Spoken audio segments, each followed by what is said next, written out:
it won't be too long, but just for 10-15 minutes, Astrid and me wanted to briefly introduce the project. Some people already know the steering group, what it's about, but others don't. Then also, what are our key questions about the census?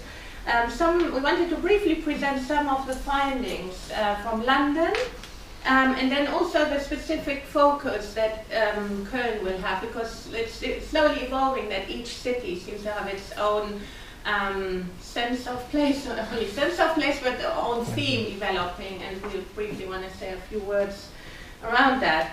Yeah, so let me start with just a few ideas to get into the sensory mood and why are the senses important to study in urban research.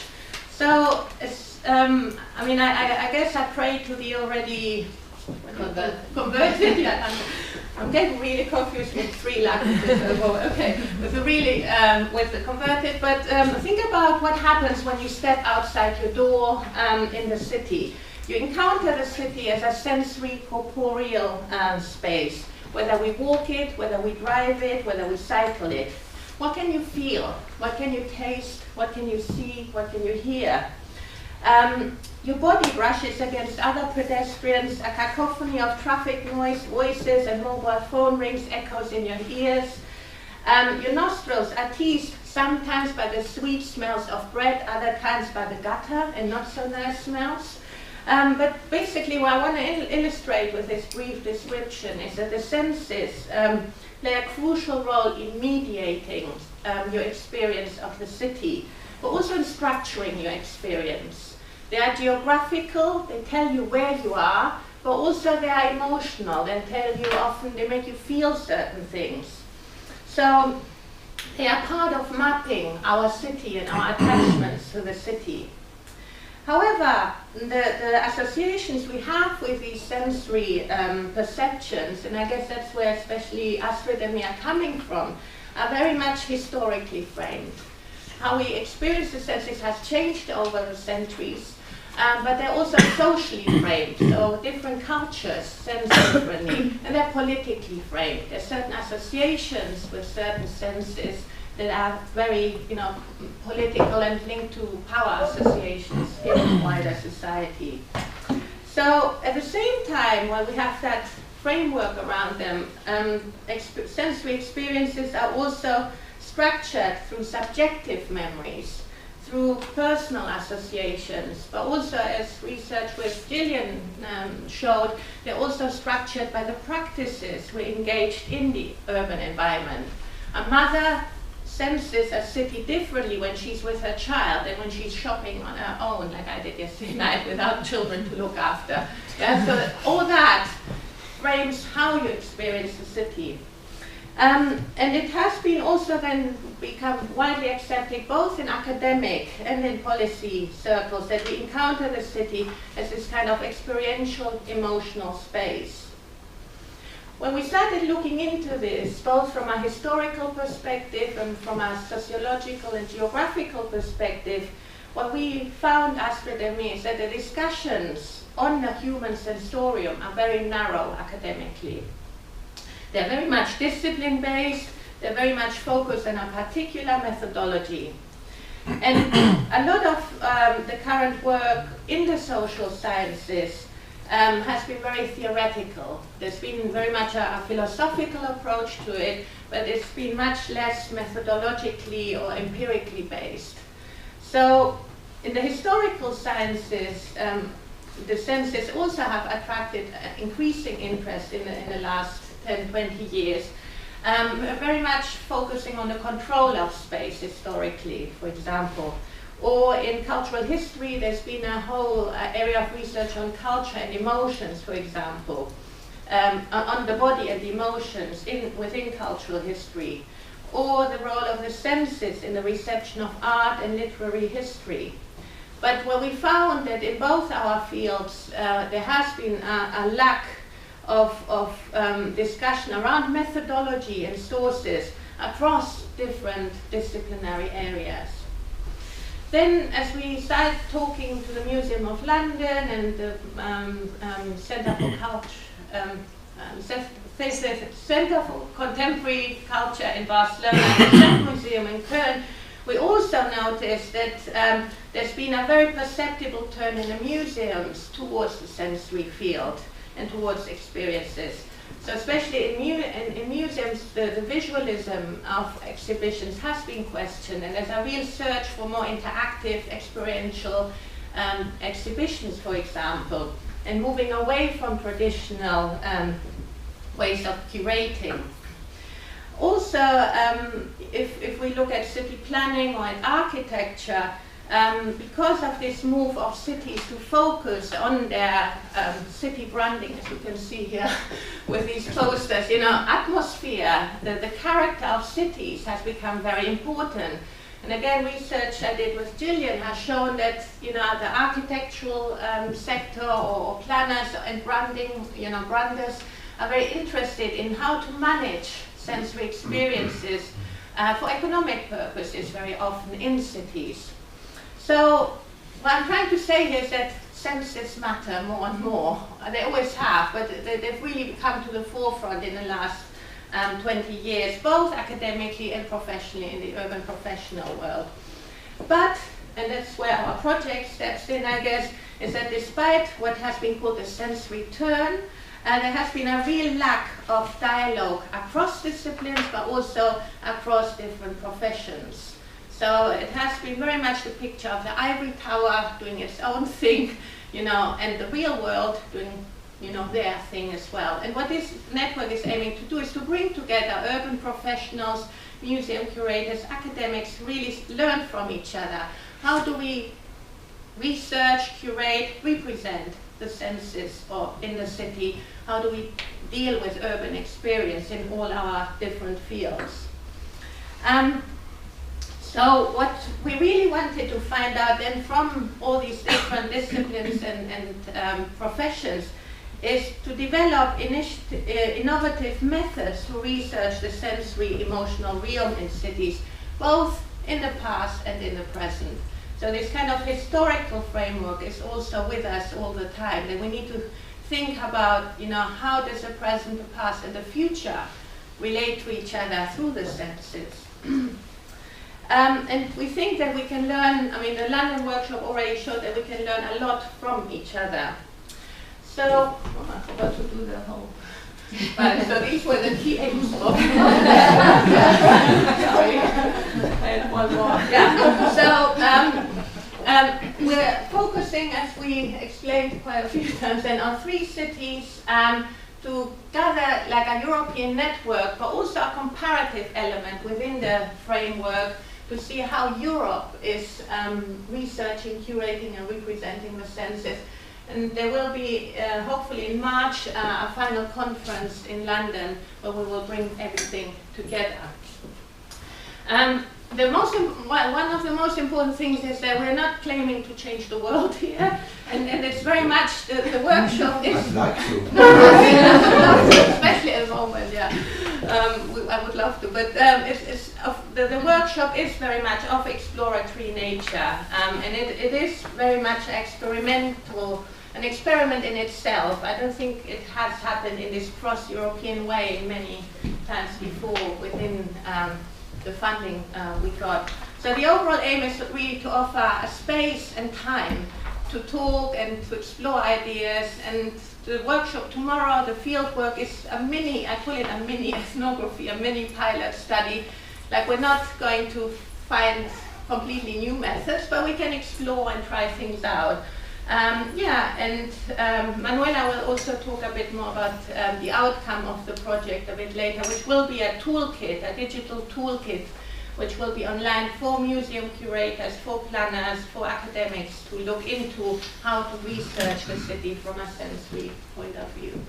So I'll pass over to us. So I will just very briefly say something about the research question. Again, because the network is exploratory, the underlying research question is very broad. How can we actually research the senses, and then how do we make that transition from the research to the representation, what gets lost and what is gained in that process of translation between the sensing, the researching, and then the representing. And we've broken it down in a couple of sub-questions, which are very much procedural and explorative, taking stock of the methods that exists, how we can exchange ideas between the different academic fields, between the different professions, between the different artistic approaches, between the researching, the creative, the political, but also, of course, between different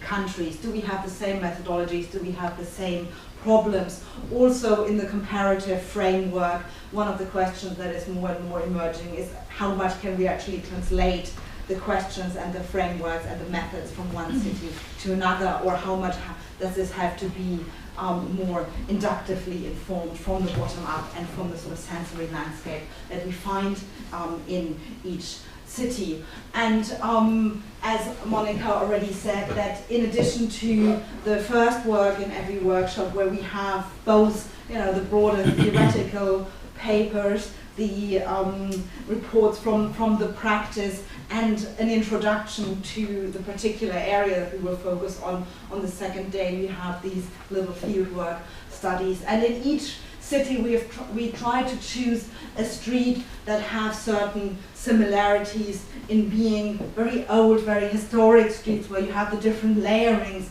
of the city's history, also in the physical experience, in the visibility, but also a city that has undergone a lot of regeneration recently, cities that are very representative of the diverse, multicultural nature of Cologne, London, and Barcelona, and cities where we have a certain number of tourists, but that although they are close to the tourist track, are still inhabited cities. So where we can think about the senses within the different framework of a lived-in, a diverse, a transforming, yet very historically grounded city. And of course we will hear much more about this later. And with Eigelstein, I think we are particularly pleased that it will be grounded so deep in the research and in the curatorial practice of the Stadtmuseum. So in terms of the outcomes, again, this is still all to come in the future. But in addition to the more traditional academic outcomes, there's journal special issues and all that will be produced. But the idea that to make these methods and the reflection and the questions widely accessible through the toolkit, and which Manuela will talk about later. So I'm conscious that we're running already behind our time schedule a little bit, but Monica will say a few words on some of the results from the London workshop, and then I will say a little bit more on where we want to take this in Cologne. Yeah, so the emphasis in the London workshop ended up being very much the materiality of the city, the built environment, and especially because of the speakers, we focused very much on urban planning, and also the discussion that emerged, the key theme that really came out was around the researchers' or expertise, urban professionals' position and reflexivity when researching the senses. And I'll say a bit more about that now. So what participants really noted is that your training, not surprisingly, but your training, your academic background informs and shapes very much their sensing of the city in our everyday level. Even when we did the field work, it was very interesting to have these mixed groups. Rebecca is smiling. Very mixed groups of, a urban historian, an architect brought together an artist, and how they brought, it was actually quite challenging sometimes to have a conversation, because we sensed the city from such different perspectives. But also they frame very much our methodological approaches and how we research the senses. But what we found the most interesting finding when we had this discussion especially was that how practitioners and policymakers are under huge constraints when building the city. and therefore also when thinking about the sensory impact of what they're doing. So the legal frameworks, the time pressures, economic considerations, and the power political constraints very much frame professionals' approach to the senses in the public realm, which I thought was quite good for academics to listen to, because we're very quick in criticizing always, and we don't realize how, how tight the deadlines are, for example, for architects or for planners, etc., and how all that shapes, how you also have to deal, or how you curate the senses in the city. So also what both professionals, artists and academics pointed out, that it was very important to understand not only how the senses interact with each other, but how perception is organized as we engage with the city, when we walk through it or whether we drive through it, and that how we engage with the city frames then how we sense it, if that makes sense. And what all of us agreed with is that there is a real need for interdisciplinary approaches to the senses, and that too much is lost when we come only from one professional field or from one academic discipline. The practitioners felt very aware, they were very aware of the importance of sensory perception, but the key for them is how can we actually quantify the senses. It's very difficult to quantify them, to evaluate them in an objective, if that's ever possible, way. And they really would like to have a toolkit that would help them to create better processes to evaluate the senses in the urban realm. But that's also hampered by the lack of vocabulary to talk about the senses. We're very good at, and well, Julius has written a lot about talking about the visual sense, where our language is very visually oriented. But how can we talk about the other senses? What kind of vocabulary do we need to come up with? Do we need to maybe change the way we represent and express our sensory experiences? And then another key topic that came out is how do we quantify the senses? And that was very important for urban planners. It's very difficult not only to talk about them, but how can we grasp the senses, because they're so ephemeral, because they're constantly changing.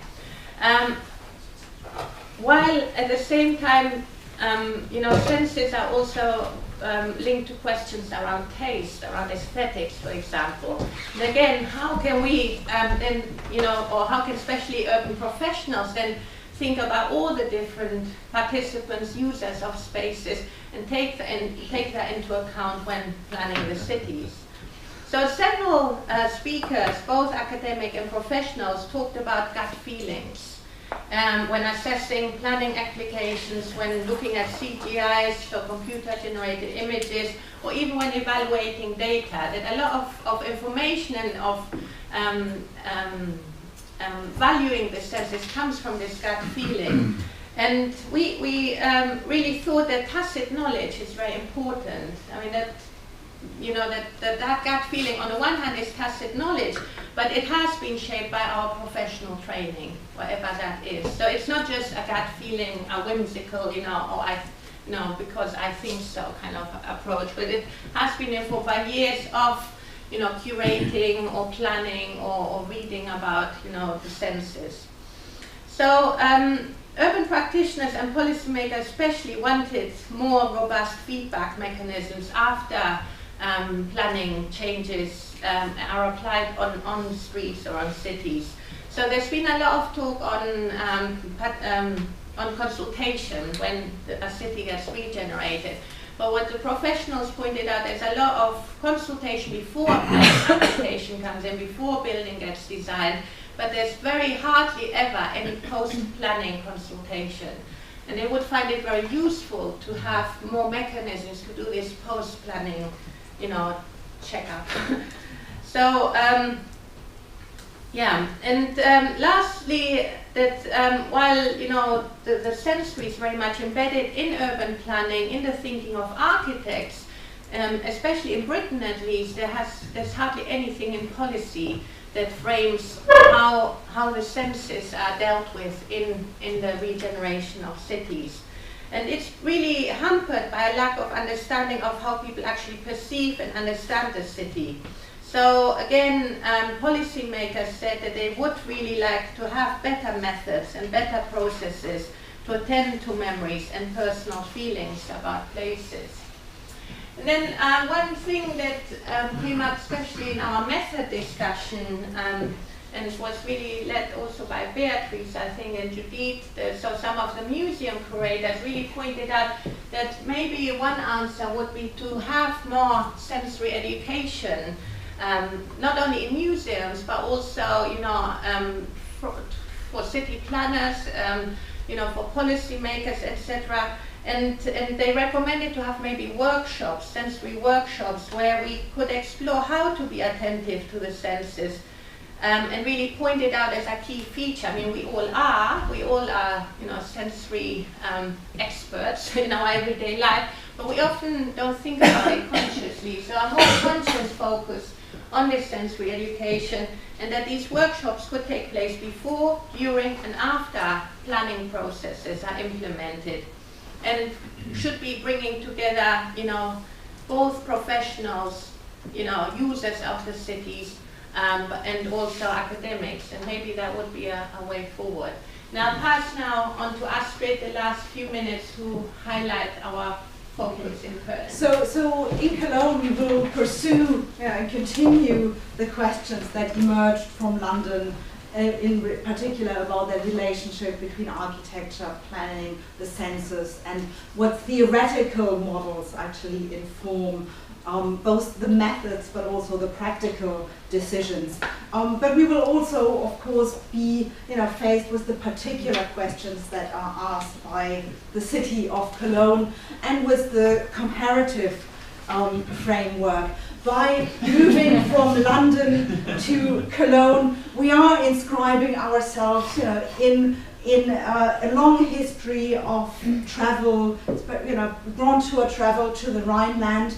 And you might agree with John Wesley, the English theologian and Methodist thinker, that he, in his own life, with his own eyes, had never seen such an ugly city as Cologne in the middle of the 18th century, which at that time was not only an English perception, but there can be found many, many similar German authors, especially from Prussia, when they came to the Rhineland.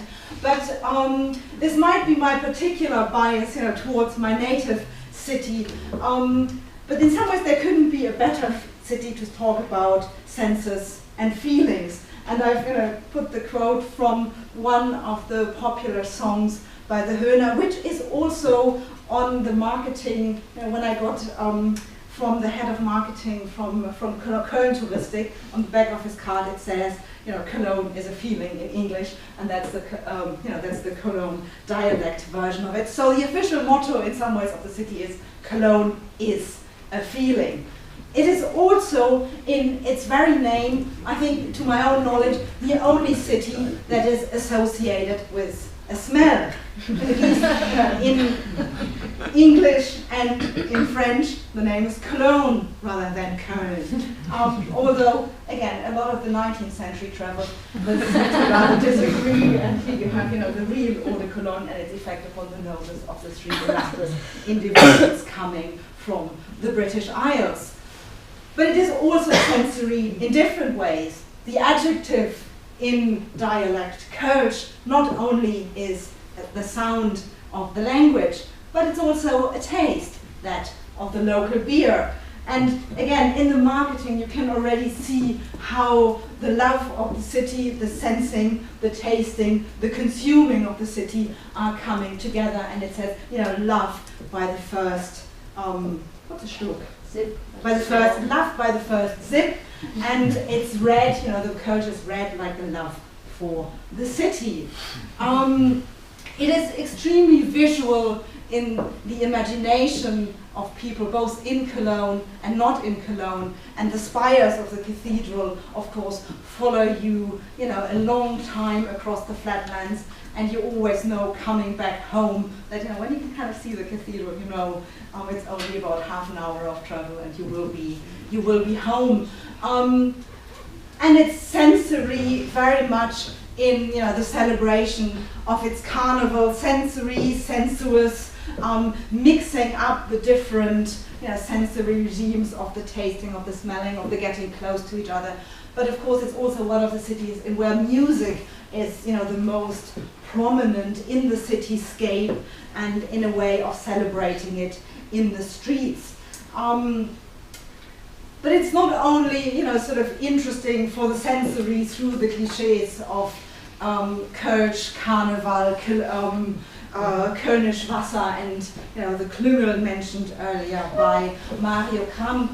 But it is also interesting in the way that the city at multiple times reinvented and regenerated itself from being one of the largest medieval towns in Europe to a rather degenerated city by the end of the 18th century, fallen down to being a French provincial town during the French occupation, but then through the rebuilding of the cathedral, which in some ways in 19th century terms was a bit like a modern Olympics project, regeneration for a city, again becomes part of the attention of the international sphere, and exports a lot of its sort of city models, and that at the same time progressive and nostalgic view of the city in the modern age. And of course, again, the city has to reinvent itself multiple times, not least after the destruction in the Second World War. That all of this sensory is not just happy sensory, but also, deeply problematic. We have heard, and I think we will see more of it when we walk through the NS dock. But of course, more recently, Cologne has not been, in the news for its carnival, but for the contestation of public space, for attacks on women, for racism, for anti-racist movements, and for that negotiation of the public space in the middle of the refugee situation at the moment in Europe. So both historically and in contemporary terms, I think the city helps us to ask questions about the political uses of the space and of the sensory. And the program is designed to reflect sort of the continuous questions of London, to focus in the first session more on the broader theoretical perspective, the broadening of the comparison, not only between London and Cologne within Europe, but also to think about solutions in the global north versus solutions in the global south, and how we can transfer these research methods. Then we will think more about the relationship between the political and the artistic in the second section with papers on the current challenges in city planning, with exciting artistic planning projects from Cologne, with music and sound becoming more prominent. We focused more on vision and smell in London. I think sort of the sound will be much more important in Cologne, and of course also by having that dialogue between the political side of it, both from an official and from an activist perspective. And then then we will have the different tours of the City Museum from the curator side, but also thinking about what happens when we have sensory loss and memory loss. And we will have the dementia tour, where in some ways we will be treated as if we were suffering from dementia, and using the same collection with a different perspective, and then come back here and think about Eidelstein and have the introduction to it from the curatorial perspective, but also from the perspective of photography and that long-term observation of the changes in the place and the sensory lens in the literal sense, before we then sort of start the more practical side of the planning for tomorrow later in the afternoon. But I think I've talked long enough, and I will now hand over to our first speaker, and Gillian as a chair.